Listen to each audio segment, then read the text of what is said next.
12 novembre 1890, à Alger, le cardinal Lavigry, première personnalité de la colonie française en l'absence du gouvernement général, porta un toast à la République française devant les autorités politiques, militaires et religieuses.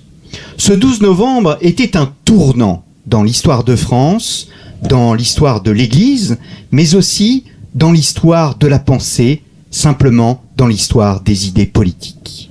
Ce fut le début de ce qu'on a appelé le ralliement à la République française. Nous étions sous le règne du pape Léon XIII, qui, bien évidemment, n'était pas étranger à ce tournant qui était plus qu'un symbole.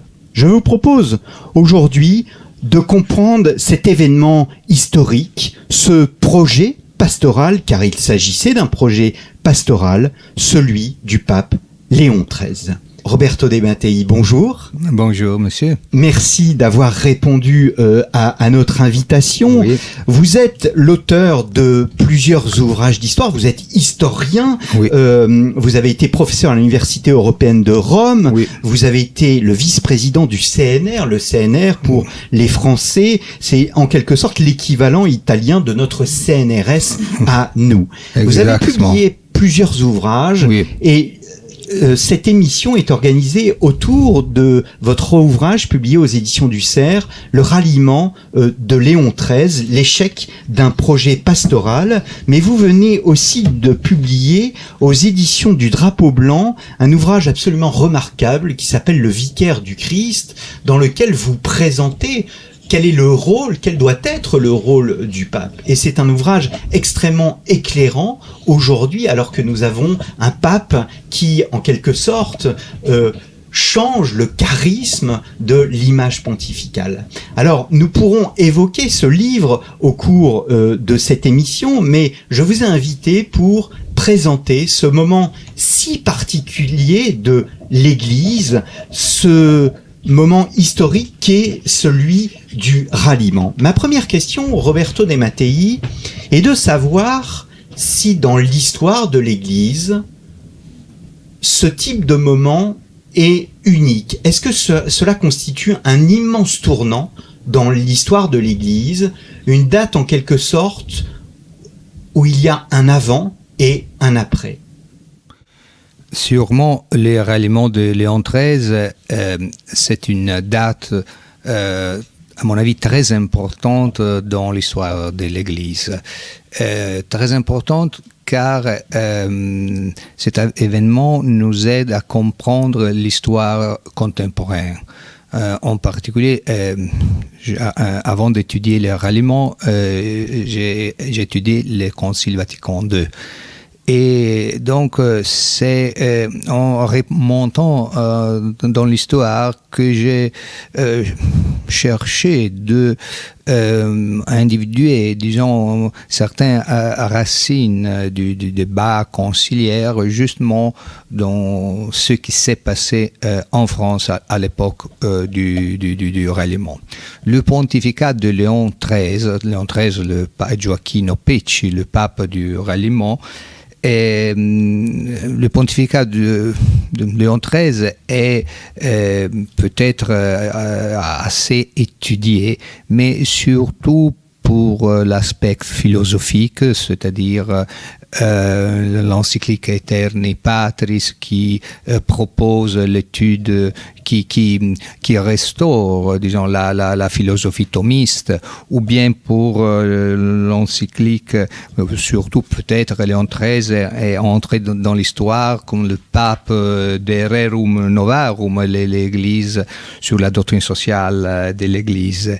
Mais à mon avis, il y a un aspect pastoral ou politique qui peut-être constitue l'expression plus importante d'un pontificat, le pontificat de Léon XIII, qui fut peut-être un pontificat politique par excellence. Et donc, les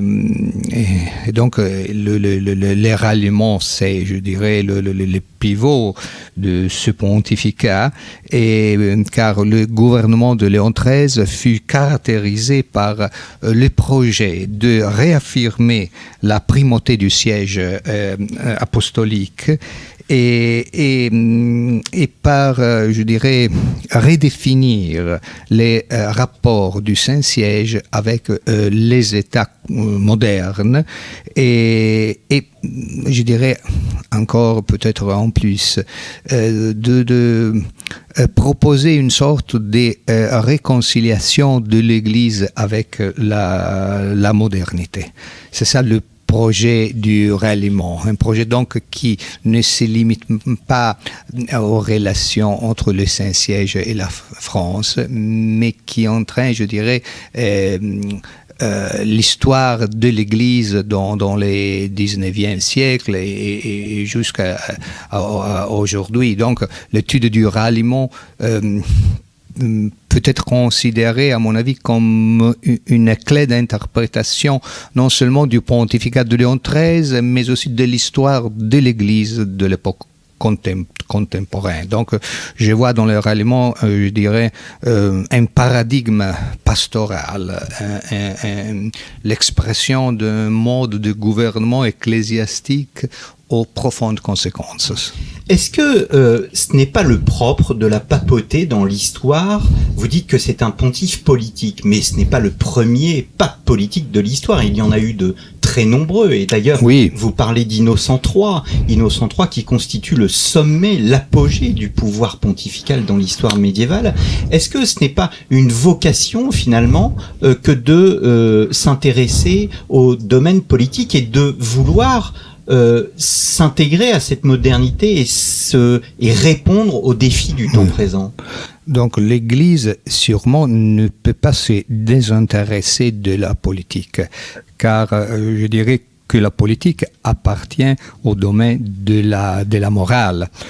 Et donc, sous un certain aspect, on peut dire que tous les papes dans l'histoire de l'Église se sont intéressés de politique.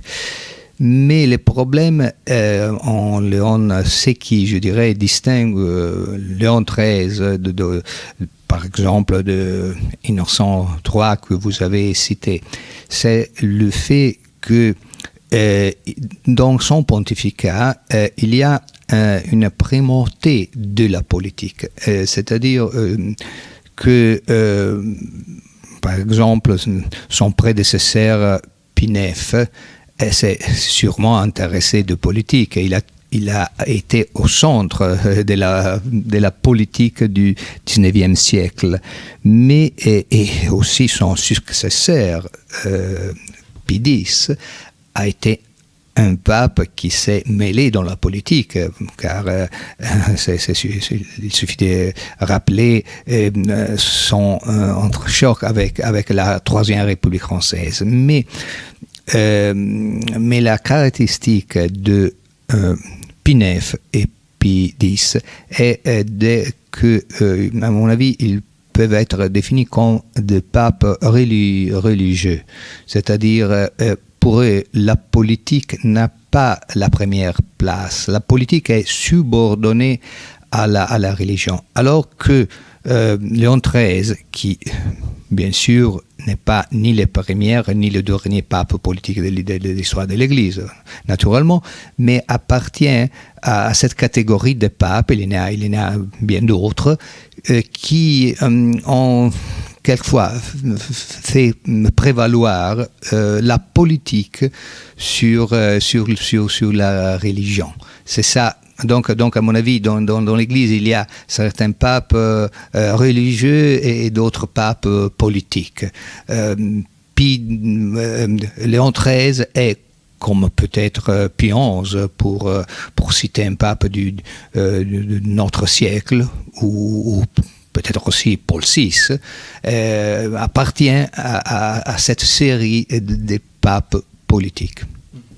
Alors, cette politique, elle s'inscrit dans un contexte, et on ne le rappellera jamais assez, la papauté a perdu ses États, et en soi, c'était une révolution. Qu'est-ce qui différencie Pie IX, qui n'aimait pas Pecci? Vous le dites dans votre livre.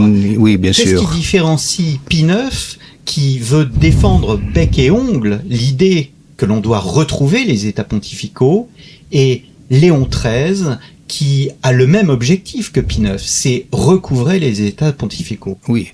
Bien sûr, soit l'un que l'autre, ils défendent avec vigueur, avec force, le principe de la temporalité, disons, de l'état temporel de la papauté. Mais disons que pour Pie IX, le problème c'est que il considère le pouvoir temporel du pape, c'est-à-dire son règne temporel dans les États romains, comme une condition nécessaire pour assurer la liberté de l'Église. C'est-à-dire que pour Pie IX, la chose la plus importante, c'est la dimension, je dirais, missionnaire, religieuse de l'Église. L'Église, la papauté, a comme tâche première la diffusion de la foi, de la vérité dans le monde, et les États temporaux aident, contribuent à mieux assurer cette mission, cette primaire. Et pour réussir, pour assurer ça, Pie IX ne cherche pas des relations privilégiées avec les puissances temporelles de l'époque. Mais au contraire, je dirais que Pie IX se désintéresse de cet aspect, mais il cherche surtout un dialogue, un lien avec la population catholique des différents États européens. Donc il n'est pas intéressé par exemple à la politique française qui soit Napoléon III ou d'autres, mais surtout il est intéressé, il a des sympathies personnelles par exemple pour le comte de Chambord, qui à ce moment n'est pas sûrement n'est pas il n'a pas un pouvoir politique en France. Donc pour Pie IX, disons, le rapport primaire est avec le peuple catholique de la France ou d'autres pays. Alors que Léon XIII cherche surtout le dialogue avec le pouvoir établi. Donc un lien privilégié avec, dans le cas de la France, avec la classe dirigeante de la Troisième République qui représente le pouvoir établi en France. Et il n'est pas si intéressé des requêtes, des revendications qui viennent de la base catholique. Ça, c'est, à mon avis, une différence importante. Léon XIII, en tant que pape politique, cherche les rapports privilégiés avec la coupole, je dirais, et alors que Pie IX et Pie X sont intéressés surtout à la base. Mais cette différence est la conséquence d'une vision, je dirais, de la politique.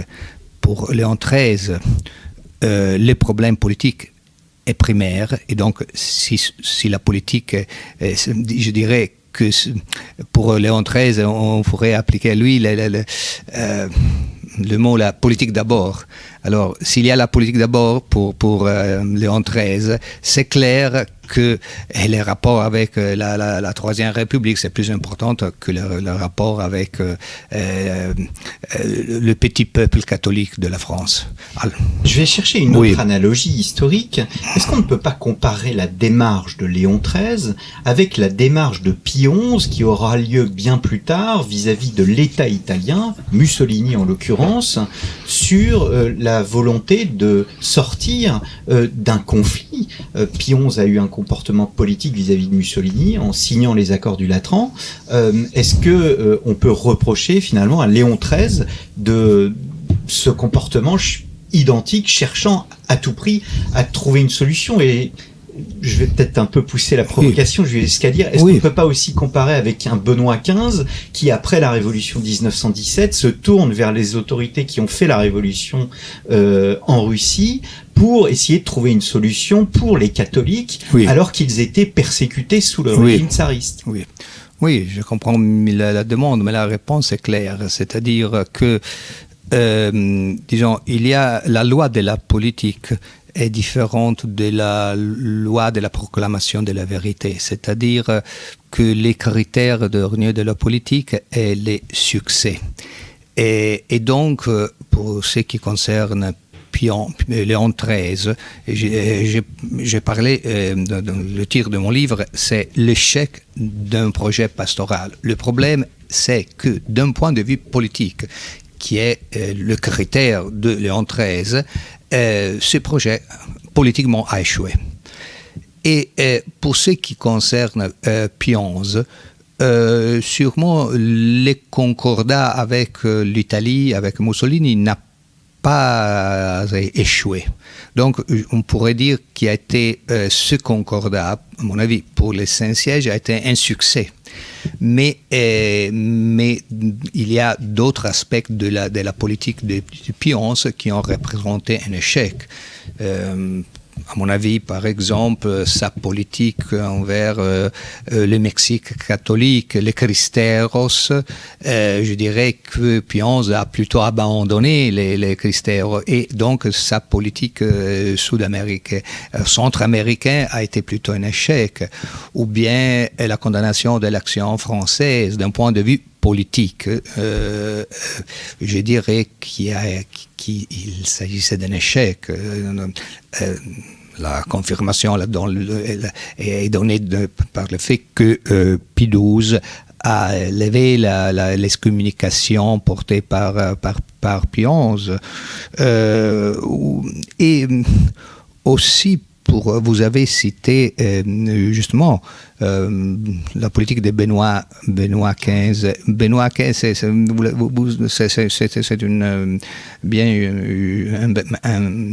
bon rappel, car Benoît XV représente dans l'Église, je dirais, la continuation de la politique de Léon XIII. Il a été élève du cardinal Rampolla, secrétaire d'État de Léon XIII. Et sûrement, il n'a pas absolument compris, Benoît XVI, à mon avis, ce qui se passait en Russie. Dans une première phase, il a plutôt accrédité. Et aussi Pie XI, dans une première phase de son pontificat, a encouragé une certaine ostpolitique envers la Russie communiste.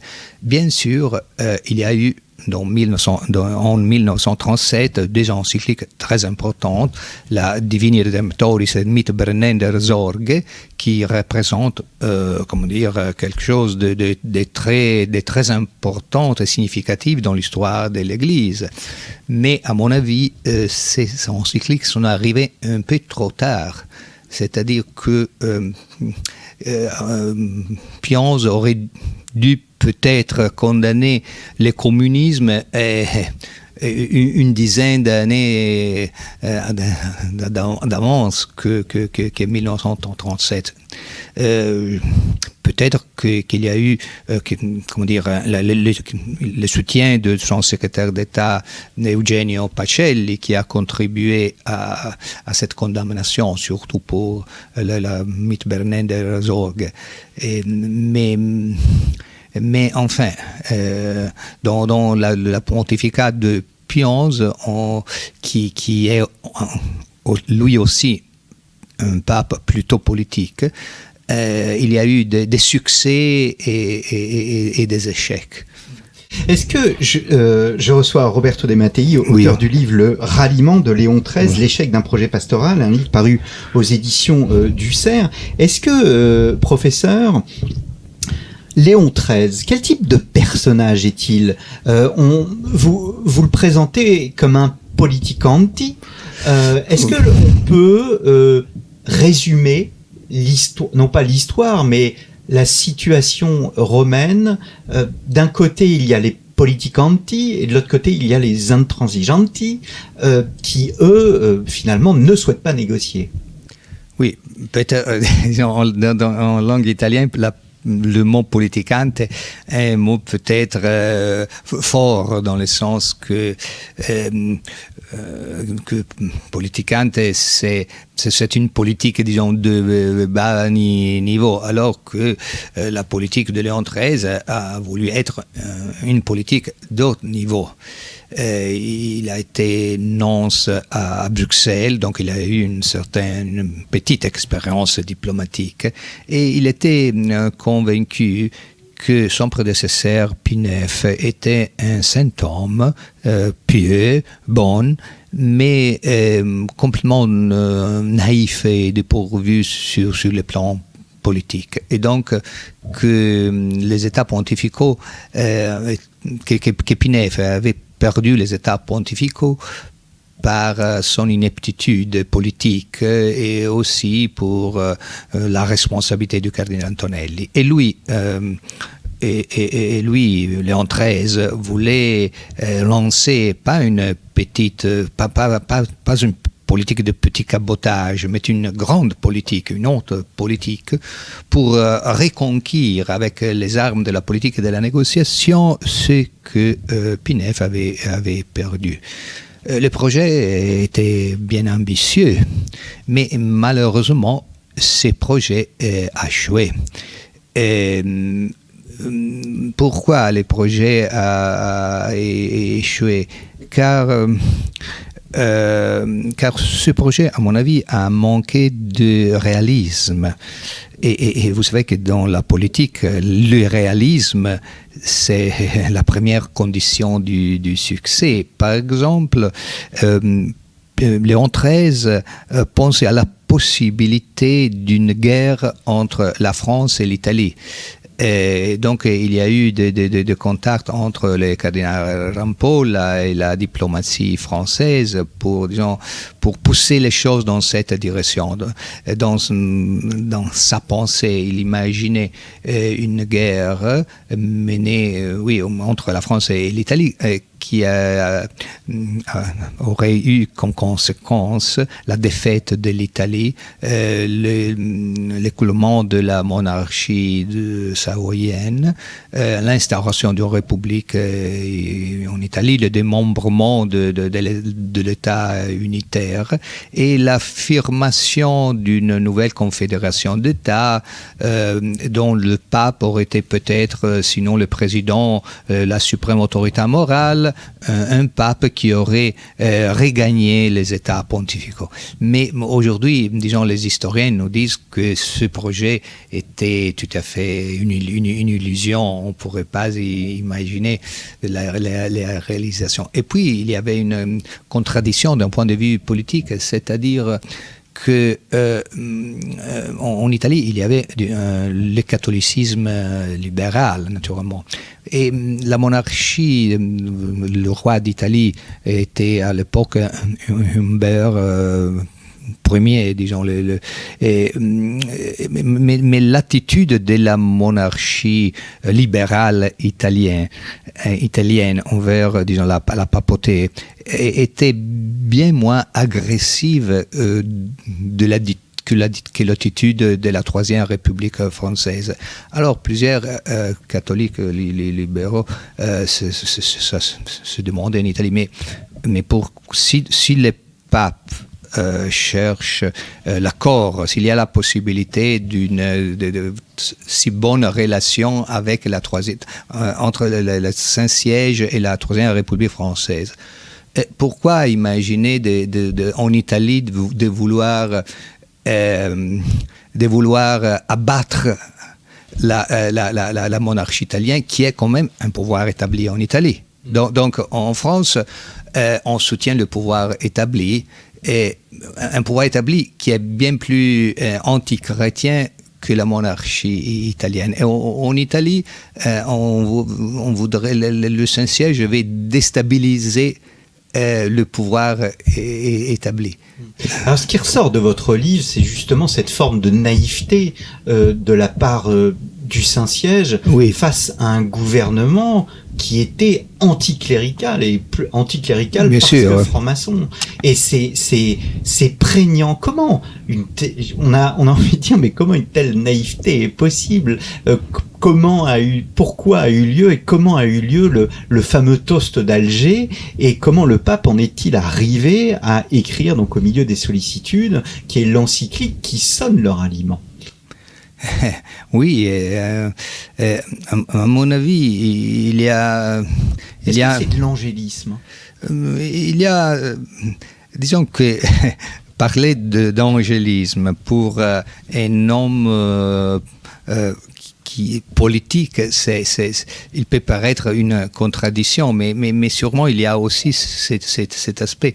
À mon avis, il y avait en Léon XIII une dissociation entre sa pensée, car sur le plan doctrinal, Léon XIII nous assure une absolue continuité avec le magistère de son prédécesseur et aussi de son successeur. C'est-à-dire qu'on peut dire que la doctrine de l'Église, oui, bien sûr, il peut y avoir quelques nuances, mais quand même, le magistère de Pie IX, de Léon XIII, de Pie X sont, disons, en continuité.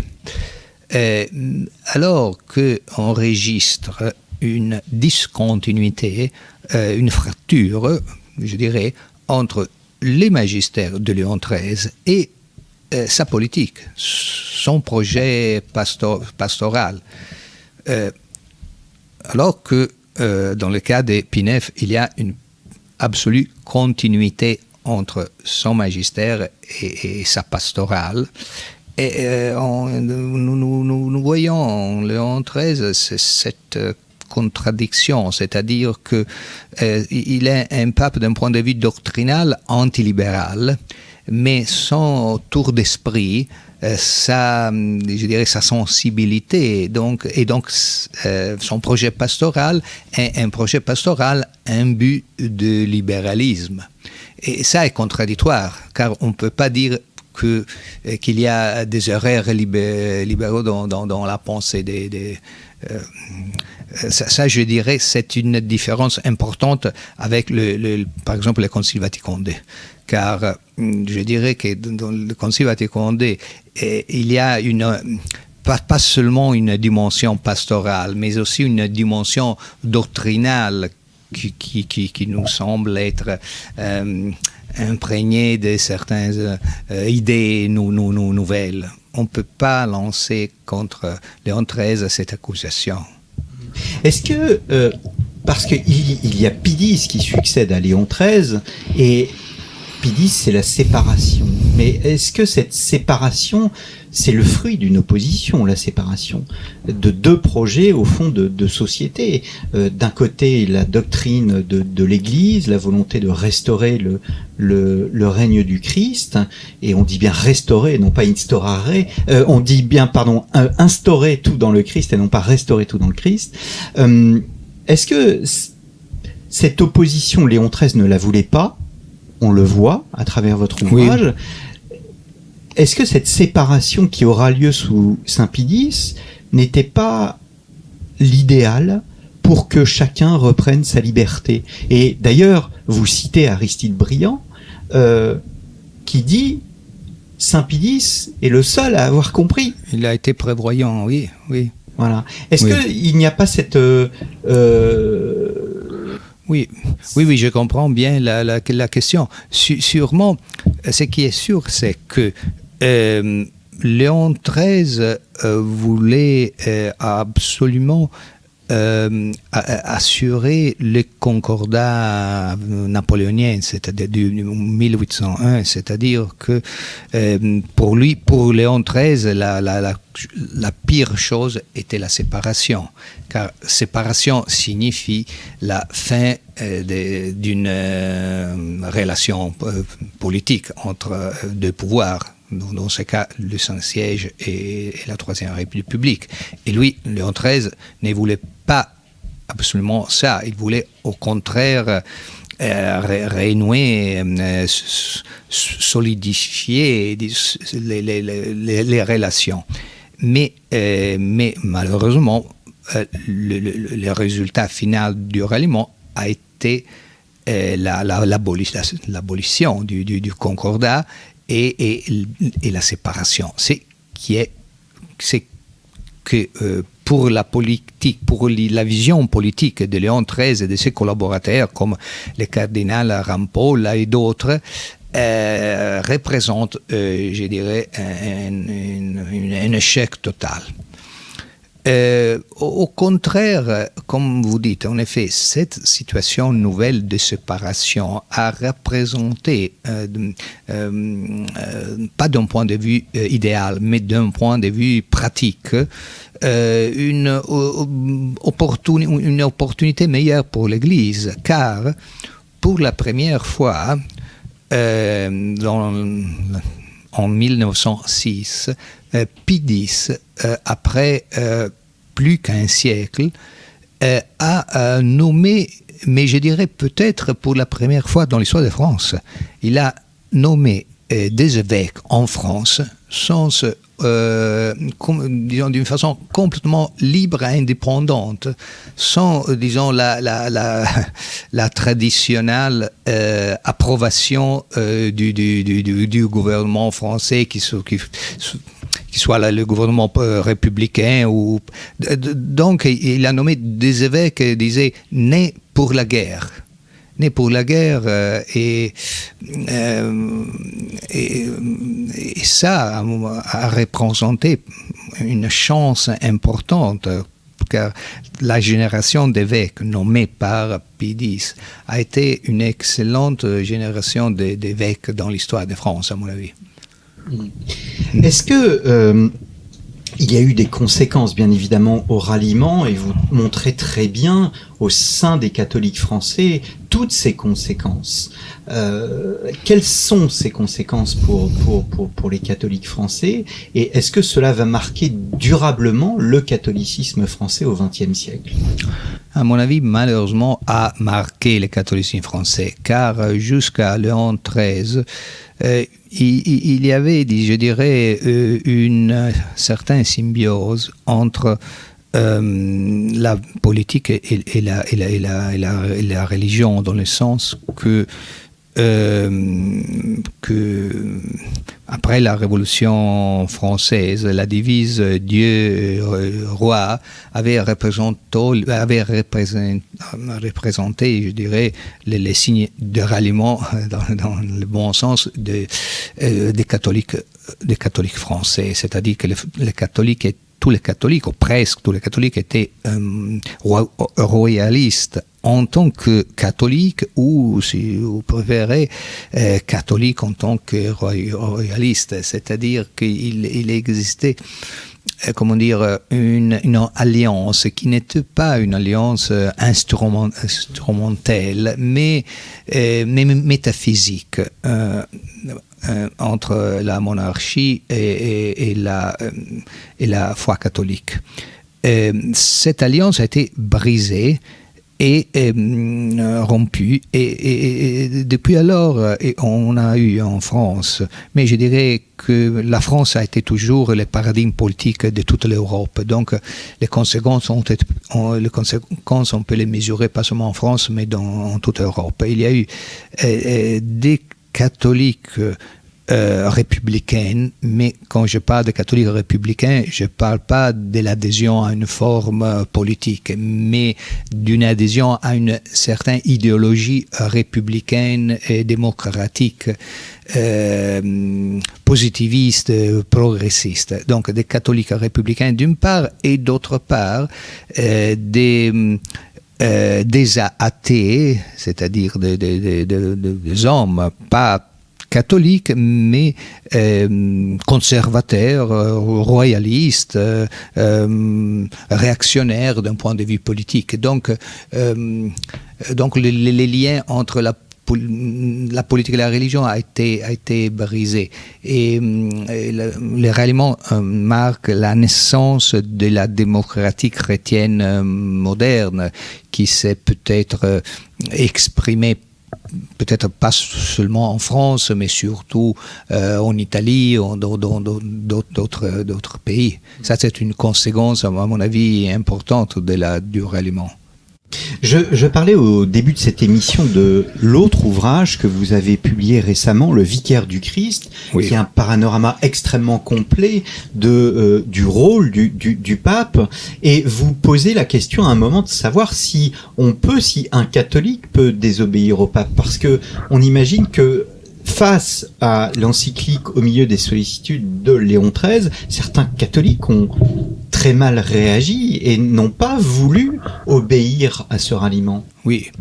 Et alors, je voudrais distinguer, disons, ma position de ce qu'on pourrait définir la position, une certaine position gallicane française, c'est-à-dire que dans l'histoire de France, nous savons depuis Philippe le Bel jusqu'à Bossuet, jusqu'au XIXe siècle, il existe une tradition gallicane qui réclame une certaine indépendance de l'Église.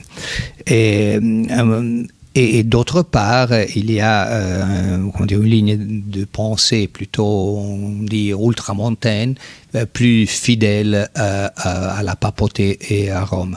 Alors, ce qui me semble intéressant, c'est que la critique au ralliement ne provient pas seulement des milieux gallicans, mais pour la première fois aussi des milieux contre-révolutionnaires et ultramontains. Donc, je cite dans mon livre la position de l'abbé Barbier, de Monseigneur de Lassus, de Dombès, d'autres auteurs qui sont très fidèles et dévoués à la papauté, au siège de Rome, mais qui prend la liberté de résister au ralliement, car il s'agit disons, d'un choix politique, s'il ne s'agit pas, disons, d'un acte solennel infaillible du roman pontife. Dans le livre que vous avez cité, Les Vicaires du Christ, je cherche d'exposer d'une façon pas du tout originelle, mais plutôt conforme à la doctrine, au magistère de l'Église, ce que la papauté représente pour un catholique. Et après avoir montré que pour un catholique, le pape est celui qui gouverne l'Église et dans l'Église a un pouvoir plein, immédiat, illimité, qui s'extend pleinement à tous les domaines de la foi et de la morale. Je souligne cependant que le gouvernement du pape en soi n'est pas nécessairement infaillible, et aussi sur le plan doctrinal du magistère, il peut arriver qu'un pape se trompe, et dans ces cas-là est licite une certaine réserve ou dans quelques cas résistance. Il s'agit évidemment de ce que j'appelle le cas d'exception, car normalement l'attitude d'un catholique doit être la fidélité, la dévotion filiale au Saint-Père. Mais quand même, l'histoire nous enseigne qu'il y a certains moments où la conscience du fidèle est se pose certains problèmes et peut-être va être poussé à cette résistance filiale, même au vicaire du Christ. Je cherche dans mon livre d'expliquer ça. Je reviens à Léon XIII. Oui. Est-ce que on ne peut pas dire que on a bien compris que Léon XIII avait un projet. Ce projet était de récupérer les États pontificaux et finalement de faire de la politique, d'abord vis-à-vis de l'Allemagne, échec, puis ensuite vis-à-vis de la France, nouvel échec. Mais est-ce que dans la diplomatie, nous n'avons pas dit...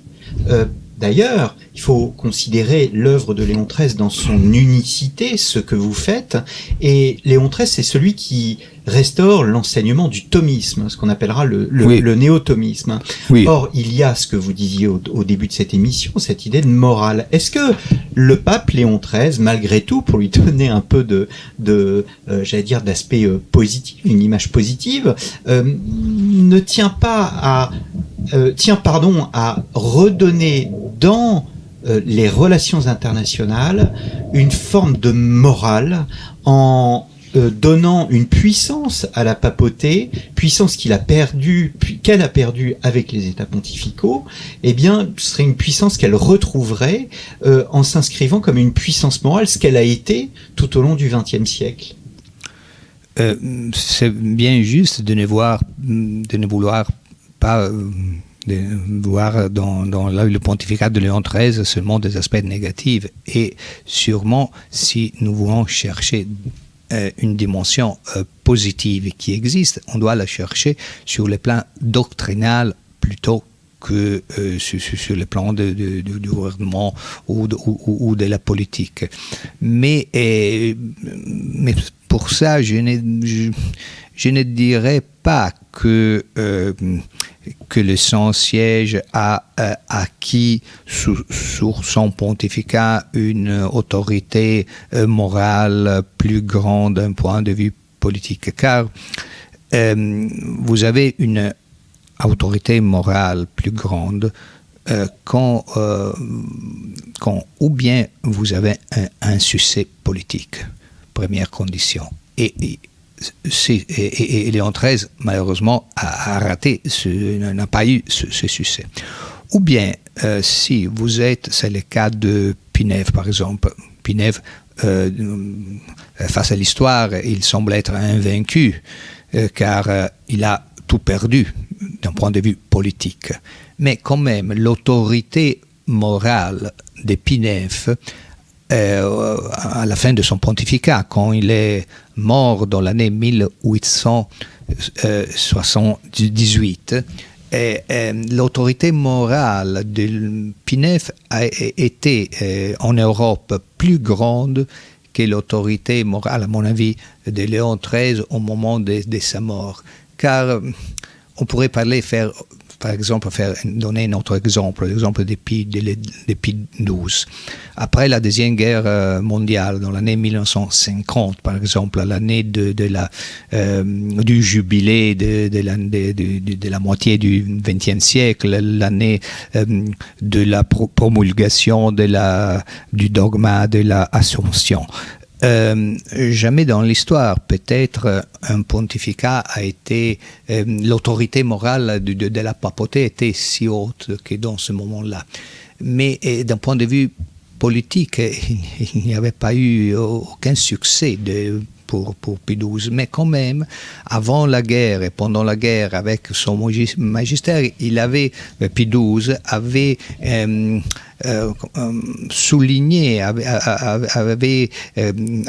souligné, je dirais, les racines profondes de la guerre et de la crise. Et il avait montré quelle aurait pu peut être les conditions d'une reconstruction morale et spirituelle de l'Europe. Alors c'est ça, à mon avis, c'est qui donne l'autorité morale. Un projet qui soit avant tout un projet religieux, spirituel et moral. Un projet qui, Pidis a résumé dans le mot que vous avez bien cité, instaurare omnia in Christo. Ça, c'est un programme c'est aussi un programme politique, je dirais. Bien, nous ne trouvons pas en Léon XIII deux mots de cette force. Eh bien, c'est sur cette devise de Saint-Pilice que nous allons nous quitter, professeur De Mattei. Merci beaucoup d'avoir répondu à notre invitation. Je rappelle vos ouvrages, donc Le ralliement de Léon XIII, l'échec d'un projet pastoral paru aux éditions du Cerf et Le vicaire du Christ aux éditions Le Drapeau Blanc. Merci beaucoup, merci à vous, monsieur. Les auditeurs, et à très bientôt pour une nouvelle émission de Storia Voce.